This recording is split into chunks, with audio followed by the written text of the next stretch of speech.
Hello gamers, welcome to a preview of Deep 6. That's right, this is a preview of Deep 6 by Oddgrove Games. Please keep in mind this is a sponsored preview and this is a demo copy, so all components are subject to change.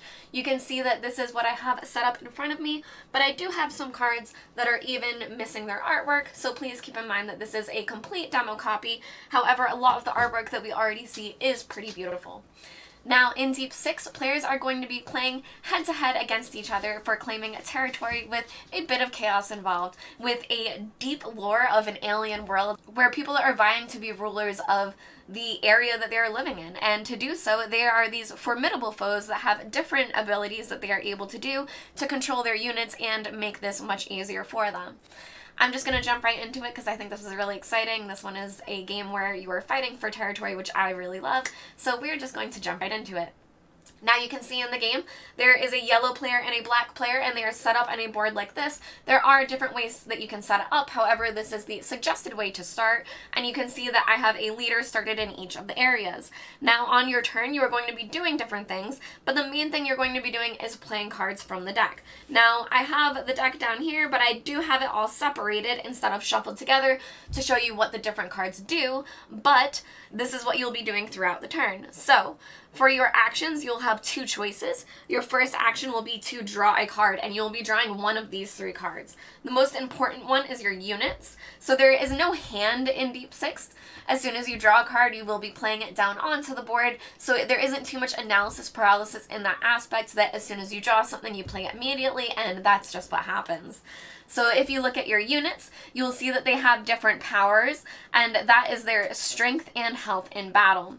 So if I drew this unit, I would play him onto one of my territories, and then I would place a die on him to represent that he is a 7 strength unit, and that he can attack for 7 as well as defend for 7, and we'll get to that in just a second. But you'll see that you'll be growing throughout the board. So for example, if we have a unit here, and then this leader plays a unit here, this will now become a yellow territory because we played a unit there. Now, as the units start getting closer and closer, let's say that we are building out some of this, black is really trying to head off and block off yellow. And we can have some units here for us to attack with. Now you can see this is a 9 and 10 strength unit, and just for fun, we're going to put this guy here, just for the example. So we will say that our 9 strength unit is attacking our 10 strength unit and our 7 strength unit. Now, I really enjoy the way that the damage is done in this game, that your strength and your health are tied to each other. So when these two are attacking, let's say that this unit is attacking both of them, she could first deal 9 damage to this unit, which would kill it, but this unit would do 9 damage back, reducing her strength to 2, because your strength and your health are the same. So she would be able to take out this unit, and in doing so, she would be able to take and claim this territory for her team, but then she would be able to also deal 2 damage to this unit, but would receive 10 damage back. So this unit would now be reduced to 8, he's a little bit weaker, but then she would go away and die. Now where this one successfully defended, this would be turned to yellow, so it's a bit of give and take of who's defending and when you want to attack, when you think you can do it, but it is a numbers game, there is no luck involved in this aspect, so I really appreciate that you are able to know exactly what you're able to do and who you can take out before you are making those choices on the board. Now, as I said, there is a little bit of chaos, so there are different cards you can draw that can change up the game. Now, there are events. The events are very fun, and these happen immediately. Sometimes it's for everyone that's playing, and sometimes it's just for the person that it's happening to. But as soon as you draw it, you would play it. This one is Annex, which is claim 2 unclaimed spaces, which are the gray spaces, or convert 1 opponent space adjacent to your territory. It may not contain a unit. So that is a way that you can automatically start getting more spaces for yourself, or, well, I mean for yourself either from the board or from your opponent. Here's another one, which is Desertion. Select one of your units and remove it from the board. That means you'd be able to pick it up so that it can reset its health basically to be set back to, you know, if this guy was down to 2, that would be a great time to pick him up, because then when you replay him, he would be a 10 strength monster again. Now, there are also glyphs in the game. Glyphs are something that are a little bit different. They're the only thing you're allowed to hold onto. As I said, there is no hand in the game. However, you can store up to 3 glyphs on your player board, and they will do different things for you. For example, here's Flex. Claim 2 of your opponent's spaces adjacent to your territory, and choose 1 space within your territory and surrender it to your opponent. Another one would be Mimic. You can bank this card. Play this card when your opponent plays a glyph. Duplicate the glyph's effect as though you had played it. So some of them are going to do very specific things, where others are going to be very tricky things like that, where you'll have to wait to see what your opponent is doing before you really know what you're going to be doing with it. Now, your leaders also have abilities that will help your units throughout the game, and they also have 2 different sides. So you can see that I have both of these leaders on their front sides right now, and this one gives a unit bonus, which is when the side is facing up, the support units under your control get +1 to their power. So they would have +1 to their power immediately when attacking.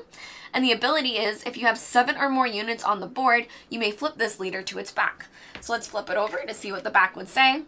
Alright, so the other side says, when this side is face up, the support units under your control get +2 to their power, so when you're able to flip it, they get more and more powerful. However, their special ability, which I think is very formidable, is your opponent's leader ability and unit bonus are negated.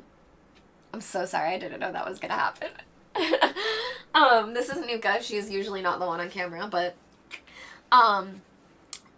sorry.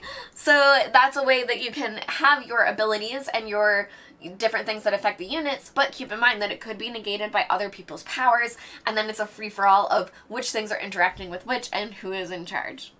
Now, there are different counters throughout the game that will also be triggered by different events and things like that you can stack onto your units. You'll see that there is a spot for that, and different things can affect different damages that they do when attacking the other player. Basically, in Deep 6, it's a free-for-all 1v1 where you are trying to get as many units out as possible, take over the control of the different areas, and stomp at your opponent. Something that's very clever is in this game, you'll be building out the different areas, and because of that, you'll want to cut off your opponent from being able to expand their area, so it's also a puzzle of how you'll manipulate the board and which spaces you choose to flip first.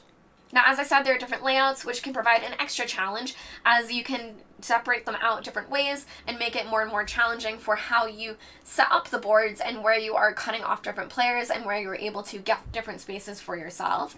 There are also advanced mechanics, so there are some rules that are a little bit trickier that you're able to play with if you're looking for something a little bit meatier, and there's also a 4-player co-op mode that you're able to check out.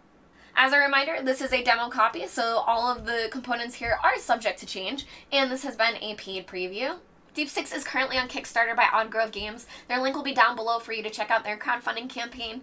I've been Professor Meg. Thank you so much for watching this preview, and I hope you have a great week. Bye.